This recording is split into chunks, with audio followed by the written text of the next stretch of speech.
হুজুর সাল্লাল্লাহু আলাইহি ওয়াসাল্লামের তরিকা, সুন্নত, এটা হলো মুমিনের অলংকার। হুজুরের তরিকা মুমিনের জন্য অলংকার। মেয়েরা বিয়েতে, এমনিতেও বিশেষ করে বিয়ের সময় হাতে কি লাগায়? মেহেন্দি লাগায়। কেন? হাতটা সুন্দর লাগবে।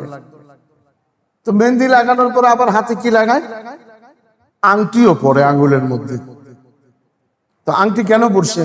আঙ্গুলটাও সুন্দর লাগবে। এবার এইখানে আবার একটা ব্রেসলেট পরে, বলে এটা কেন পরছে? বলে কবজিটাও সুন্দর লাগবে।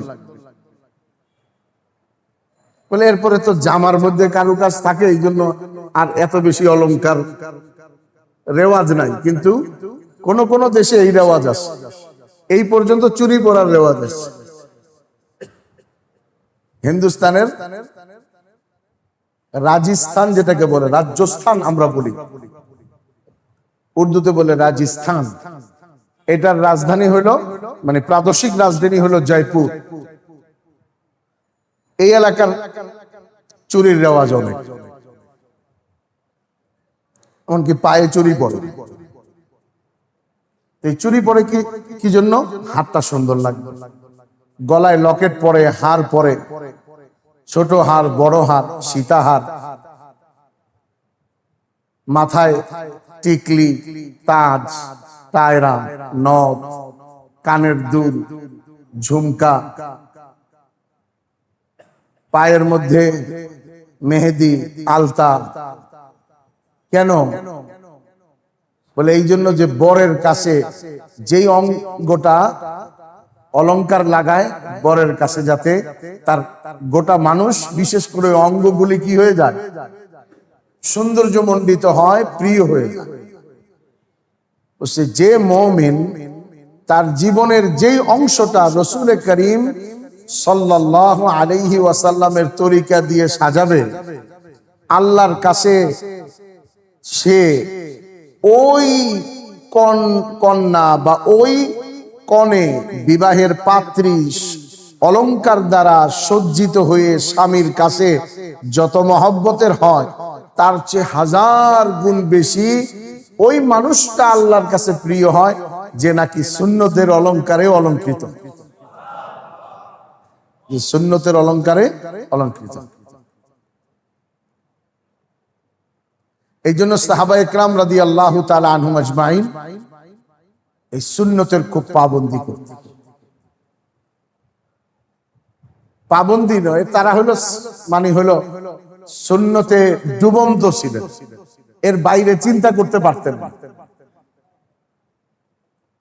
এর বিভিন্ন রকমের ঘটনা আসে। আমরা সাহাবাদের কয়েকটা ঘটনা শুনি, তাহলে আমাদের ভিতরেও চেতনা জাগ্রত হবে যে হ্যাঁ, আমিও সুন্নতের উপর আমল করব।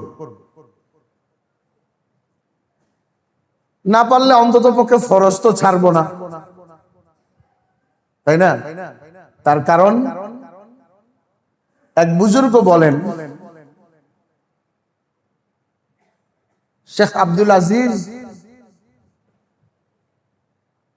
রাহমাতুল্লাহি আলাইহি বলেন,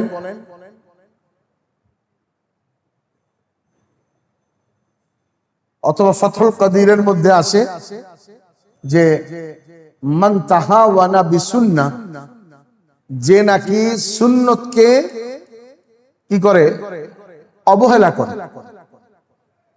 তাহাউন মানে হালকা মনে করে, যে সুন্নতকে হালকা মনে করে, বলে সে কি হয়? উকিবা বিহিরমানি তারকিল ফারাইদ, সে ফরজ তরক করার শাস্তির মধ্যে পতিত। ধীরে ধীরে ধীরে ধীরে ফরজ পর্যন্ত তার থেকে ছুটে গেছে। এই জন্য সাহাবায়ে কেরাম সুন্নতের ইহতিমাম কিরকম করতেন। হযরত উসমান রাদিয়াল্লাহু তাআলা আনহুকে হুজুর সাল্লাল্লাহু আলাইহি ওয়াসাল্লাম পাঠাইছেন সুলহে হুদাইবিয়ার সময়, হুদাইবিয়ার সন্ধির সময় কাফেরদের সাথে আলোচনা করে আসার জন্য মুমিনদের পক্ষ থেকে ওনাকে পাঠানো হয়েছে। পরে তো আবার কাফেররা আইসা সন্ধি করছে, প্রথমে হুজুর তাকে পাঠাইছে। তো হযরত ওসমান রাদিয়াল্লাহু তাআলা আনহু যার স্পন্সরশিপে গেছেন, আমরা যেমন এই জামানায় কেউ কোনো দেশ থেকে যদি ভিসা নিয়ে আসে তাহলে তাকে এই দেশের গভর্নমেন্ট নিরাপত্তা দেয় এবং তার ব্যাপারে অনেক কিছু সাবধান হয় যে সে ভিসা হোল্ডার। এরকম পূর্বের দিনে ছিল, মৌখিক মুখের কথার দাম ছিল। কোন বড় কোন ব্যক্তি আমান দিত, সে আমার নিরাপত্তায়, আমার স্পন্সরশিপে আসতেছে, অর্থাৎ তার দায় দায়িত্ব আমার, যদি অন্যায় করে আমাকে ধরে। তো হযরত ওসমান রাদিয়াল্লাহু তাআলা আনহুর এক চাচাতো ভাই গালিবান, সে স্পন্সর দিছে যে ভাইজান আপনি আমার সাথে চলেন, আমি আপনাকে আমান দিলাম। ওসমান রাদিয়াল্লাহু তাআলা আনহু গেছে। রাস্তায় ওই ভাই, সে মুসলমান, তো ওই ভাই হযরত ওসমানকে পরামর্শ দিতেছে, ভাইজান লুঙ্গিটা একটু নিচে নামায় পড়ে।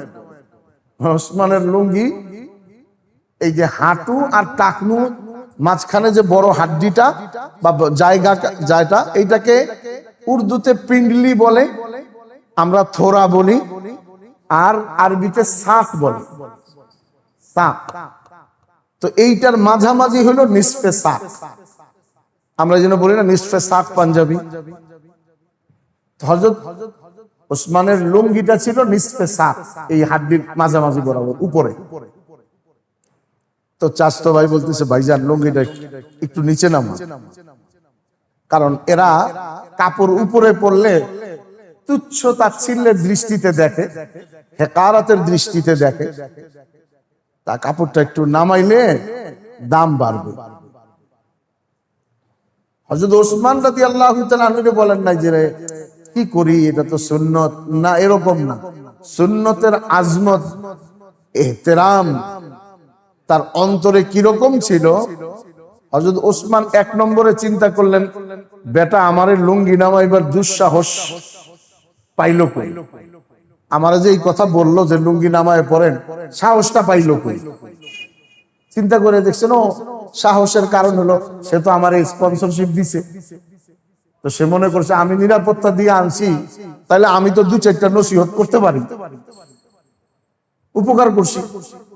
হযরত ওসমান বলল, তোমার স্পন্সরশিপ ক্যান্সেল, তোমার আমান আমার দরকার নেই।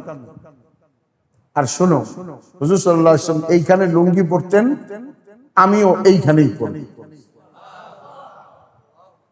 তো উনি যখন নিরাপত্তাকে ক্যান্সেল করছেন, এইটাই কথা রটতে রটতে মুসলমানদের কাছে সংবাদ পৌঁছে যে হযরত ওসমানকে কতল করে দিয়েছে। ওই যে নিরাপত্তা ক্যান্সেল করছে, ওই সময় তো একটা ভয়ের ব্যাপার, কিন্তু আসলে ঘটনা বাস্তব এরকম ছিল না। যাই হোক, হযরত হুযায়ফা রাদিয়াল্লাহু তাআলা আনহু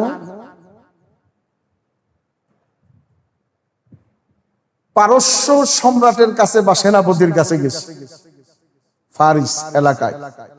তৎকালীন সময়ের দুই পরাশক্তির এক বড় শক্তি, এক সময়ের রুশ আর আমেরিকার মতো। তো পারস্য দরবারে গিয়ে খাইতে বসে, তারা দাওয়াত দি, কথা বলতে নিয়া খানা দিস, উনি দস্তরে বসতে খাইতে। তো দস্তরের মধ্যে খেতে বসে একটা লোকমা হাতের থেকে রুটি, তো রুটি খাইতেন, পড়ে গেছে দস্তরে। উনি দস্তর থেকে ওইটা উঠায়া আবার পরিষ্কার করে খাইছে। আর দস্তরখান কিন্তু এই জন্যই, দস্তরখান ময়লা ফেলবার জন্য না। আমরাও অনেক সময় মানে আদত না থাকার কারণে আমল হয়ে ওঠে না। আমিও নিয়ত করতেছি, আপনারাও নিয়ত করেন যে ইনশাআল্লাহ দস্তরখানে ময়লা ফেলবো না। দস্তরখান যেটাতে খাওয়া হয়, ময়লা ফেলবার জন্য আলাদা বাটি ব্যবহার করব, প্লেট ব্যবহার করব, কিন্তু দস্তরটা একটা খাদ্যের পাত্র, শুকনা জিনিস যাতে রাইখা খাওয়া যায়। বুট মুড়ি রাইখা খাওয়া যায়, মুড়ির গুড় রেখে খাওয়া যায়, রুটি রেখে খাওয়া যায়। তো দস্তরখান থেকে উনি খানা উঠে খাইছে। তো ওই দেশের মানুষের রেওয়াজ ছিল খানা নষ্ট করে গেলে এটা উঠাইতো না, কিন্তু তাদের রুসুম রেওয়াজ সাহাবাদেরকে বিন্দু মাত্র আকর্ষিত করতে পারে নাই, বিচলিত করতে পারে নাই। হযরত হুযায়ফা রাদিয়াল্লাহু তাআলা আনহুকে তার সঙ্গী, উনি হয়তো একটু নতুন ছিলেন, এই জন্য ইশারা দিয়েছেন, মানে হাত দিয়া, উঠায়েন না, এরা আমাদেরকে আবার কি মনে করে। হযরত হুযায়ফা রাদিয়াল্লাহু তাআলা আনহু উনি তো আসতে বলছেন, হুযায়ফা রাদিয়াল্লাহু জোরে শুনায়ে দেখায়, ওই লোকগুলির দেখায় বলতেছে, আতরুকু সুন্নাত হাবিবি লিহাউলাইল হুমাকা, এই বেকুব আমক এই গর্দভগুলির কারণে আমি আমার নবীর সুন্নাত ছেড়ে দিব? অসম্ভব ব্যাপার।